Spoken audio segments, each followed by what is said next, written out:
शुरू। इस देश में कोई सच्चा कर्मयोगी शेष है तो वह एकमात्र किसान है। सूर्य ही उसका मुखौटा है। जितना सूर्य तपता है मानव देह में, उतना ही किसान भी तपता है। उषा के साथ काम पर चलता है, संध्या को घर लौटता है। पूरे दिन सूर्य के साथ जीता है। विष्णु अन्न है और किसान अन्न का जनक है। विष्णु की तरह ही हमारा पोषक है। पढ़े लिखे लोग उसे छोटा समझते हैं, अनपढ़ मानते हैं, जबकि वह प्रकृति से निकट और एक तारतम्य के साथ जीता है। शिक्षित व्यक्ति तो प्रकृति की बातें ही करता है, समझता कुछ नहीं। वह तो न अन्न को समझता है न ही शरीर को। तब उसकी बनाई नीतियाँ कितनी काम आ सकती है।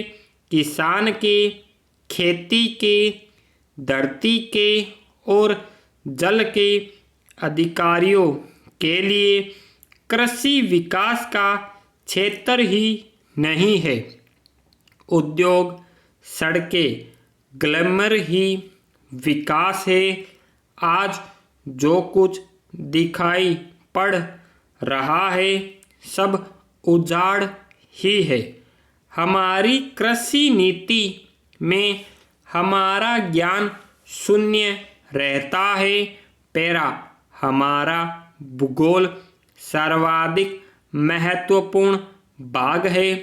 कृषि का क्या पैदा हो, क्यों और कितना हो, क्षेत्र का जल का स्तर और गुणवत्ता, पशु पक्षियों की स्थिति आदि का ध्यान रखकर ऋतुओं के अनुरूप खेती होती रही है।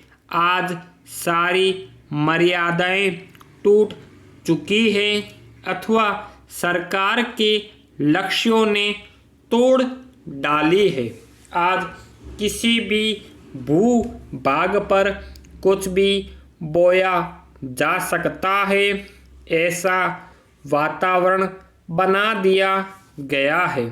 पैरा इस देश में कोई सच्चा कर्मयोगी शेष है तो वह एकमात्र किसान है। सूर्य ही उसका मुखौटा है। जितना सूर्य तपता है मानव देह में, उतना ही किसान भी तपता है। उषा के साथ काम पर चलता है, संध्या को घर लौटता है। पूरे दिन सूर्य के साथ जीता है। विष्णु अन्न है और किसान अन्न का जनक है। विष्णु की तरह ही हमारा पोषक है। पढ़े लिखे लोग उसे छोटा समझते हैं, अनपढ़ मानते हैं, जबकि वह प्रकृति से निकट और एक तारतम्य के साथ जीता है। शिक्षित व्यक्ति तो प्रकृति की बातें ही करता है, समझता कुछ नहीं। वह तो न अन्न को समझता है न ही शरीर को। तब उसकी बनाई नीतियाँ कितनी काम आ सकती है। किसान के, खेती के, धरती के और जल के अधिकारियों के लिए कृषि विकास का क्षेत्र ही नहीं है। उद्योग, सड़कें, ग्लैमर ही विकास है। आज जो कुछ दिखाई पड़ रहा है सब उजाड़ ही है। हमारी कृषि नीति में हमारा ज्ञान शून्य रहता है। स्टॉप।